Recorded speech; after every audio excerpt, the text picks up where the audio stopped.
Okay, let's start with our lesson.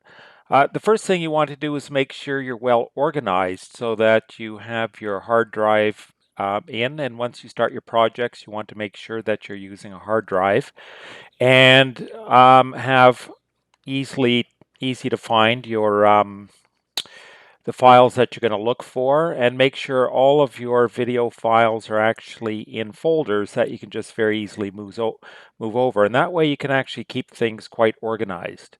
And there's your new project. There's nothing in there yet, but you want to start with kind of an empty folder where there's not a lot of stuff around in that. So that's where we're going to save it.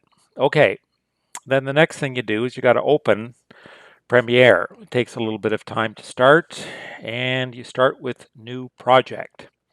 Now, what's really important to do is that you save your project actually in your hard drive and not on the desktop, because you might want to move this project around, and uh, and so you have to have it available with you. The other thing is once you have all your movie files and things like that, don't move them at all.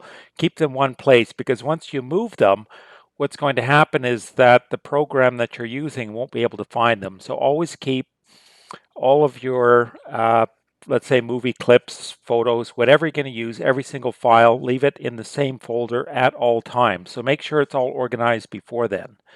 So we're just going to browse where we're going to put this. It's going to be in the passport there, and it's going to be in new project.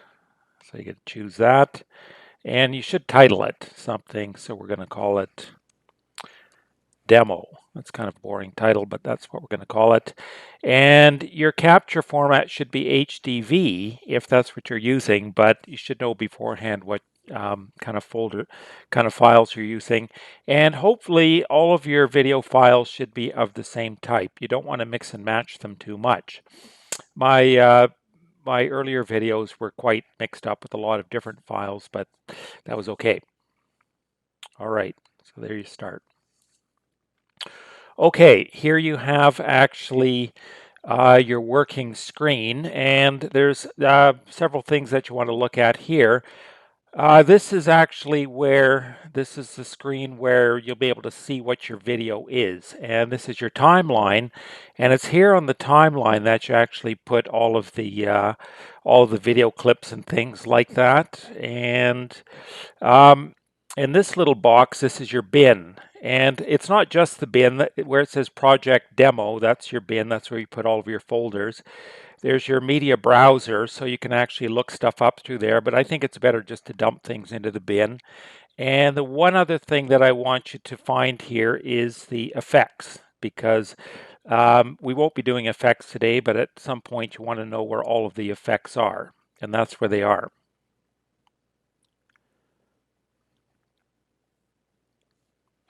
And up here, at this point, there's only two folders that I want you to look at. This is actually where you do a lot of your effect controls and things like that. It's the source of the clips. So when you double click on something, you will actually see the clips up here and your effect controls. The other things I'm not going to worry about at this point. And the one other thing is the window that you want it in, the workspace, you want it to be editing at this point. You can start using others. You'll see that there's things like uh, you'll have effects, you'll have audio, assembly, color. The easiest to manipulate is actually the editing, so just keep it in there, but you're free on your own once you start exploring around. Okay, so what we're going to do is we're first going to drag in some clips. Now, I've changed a little bit the format of the screen so that the writing is a little bit bigger, so you can actually, in the back there, maybe you can see it. Hopefully you can. Okay, so, but unfortunately what happens is these folders are just, these screens here are just a little bit smaller, and you can't do as much with it. And normally I use a different kind of setting for my own when I'm doing video, but this is just so that you can see it. Okay, so let's start, and we're going to go to, for demo, And what I've got there, I've nicely marked all of the video folders that I'm going to use with these red dots, and I'm just actually going to randomly select videos. I'm not going to do anything that looks good. I'm just simply going to show you what the tools are and actually how to use them. So I've got 4 folders here, video clips that we're going to look at, and maybe I'll even throw the photo thing in there.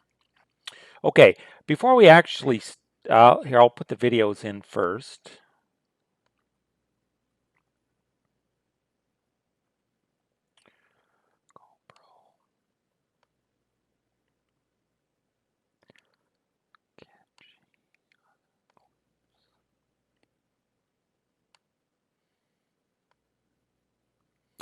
And I also want to put photos in there. But the one thing is you may want to determine what size your photos are going to be, not in terms of actual visual size, but how long you want each one to be before you put them in. And this is particularly important when you're doing animation. So I'm just going to close this for a moment and go into preferences, and you go into general. And then right here, you could see the still image default duration. That means if you drop them into the bin there, they're all going to be 0.09 seconds long, which is very, very short. And maybe, I think if you're doing really, really smooth animation, that's quite good. And it's particularly when you're doing animation, you want to find this out. But I just may want to use the photos as photos. So I'm just going to change that to about 1.9 seconds. That would be fine.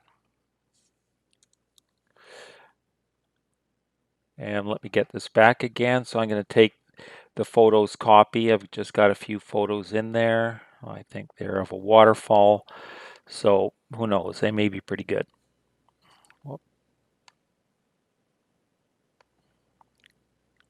So now I have a bit of work. So what I want you to look at here are actually the various tools that we've got on here. This one here is the selection tool, and I'm going to start just with 3, and then I'll later show you some of the others, but these are the 3 most important. That's your selection tool, that's your razor tool, and that's your pen tool. And with some of them, you'll see kind of like the razor tool has a C and the selection tool has a V. So you just have to kind of press C, V, and I think P for that one, and they automatically come up. But I'm just going to actually just keep clicking them as I do this demo here. Okay, the next thing that you want to do is you want to actually open one of the folders and you just double click to open it, and then you'll see the video clips that come up. And it gives you the date, it gives you how long each one is. And you're first going to want to put them in the source bin here so you can actually kind of crop them just a little bit roughly. So you just double click on it and it will show up there. So here you see it, and you can very easily kind of just glide through it and see what you want. Now, you could just select a little bit of it. And let's say I just want from this point, what I would do is I would just click this thing that says mark in, and it will mark it in. And I just want it to there, and that says mark out. So when you put this onto the timeline, it will only drag that part.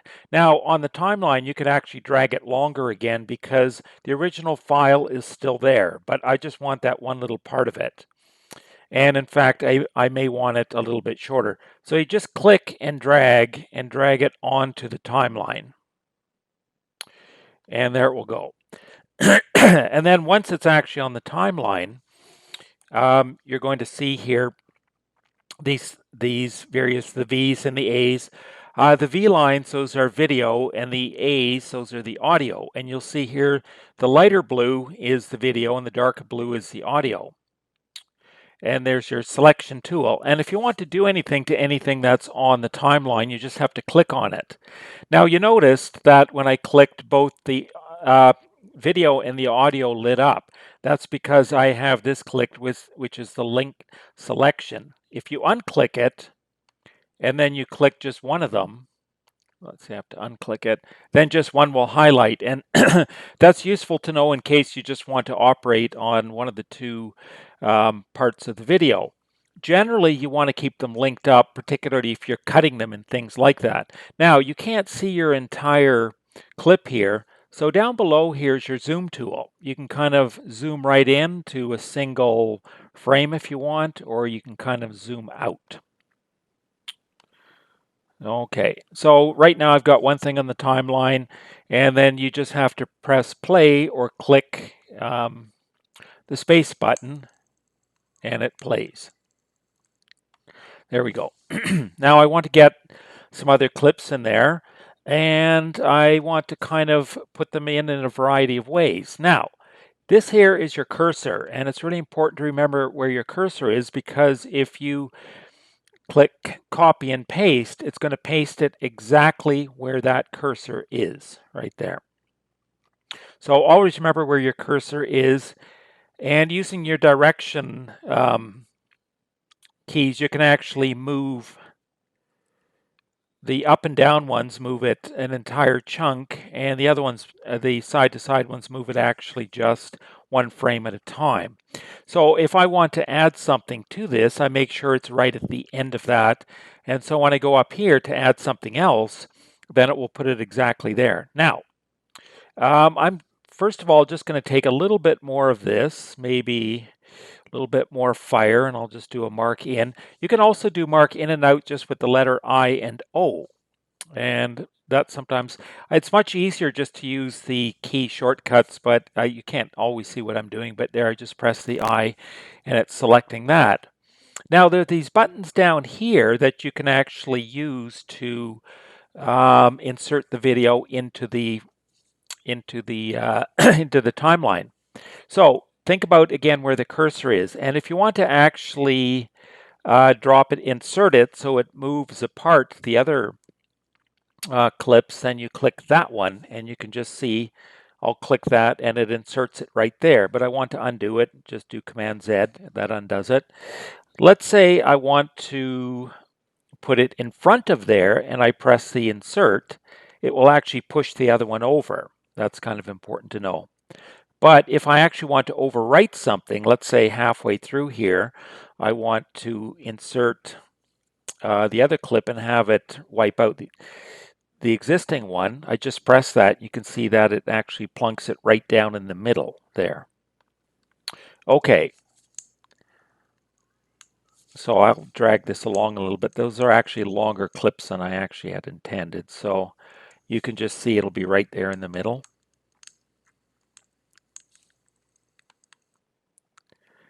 And suddenly I've got that other clip there, and I may decide, whoops, I kind of made a big mistake, and I don't necessarily want to undo it.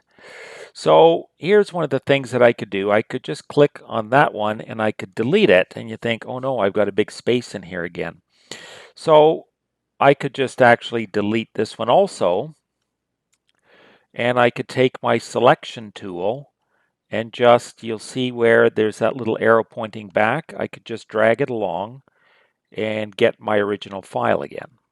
There you go. And it's a whole piece once more.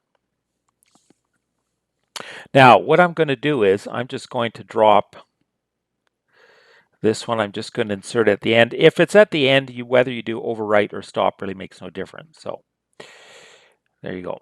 Now, what I might want to do is there's this other editing tool here, and it's called the Ripple Edit tool, which is really quite useful if you want to kind of expand, get back some of the old footage, like let's say this clip here, I want to expand it again.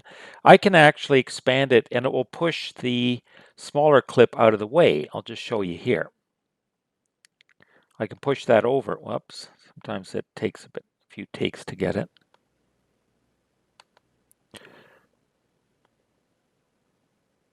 Oh, got the wrong one there. You have to make sure you really click it. There you go. And you'll see that the arrow is pointing to the left. Now, if I drag this over, it'll just nicely push the other one over. Now, if you actually just want to overwrite, and let's say I want to take this one and I actually want to overwrite the previous one, you'd use the rolling edit tool. That one I could click on here and I could roll it this way and it will just actually overwrite the previous clip.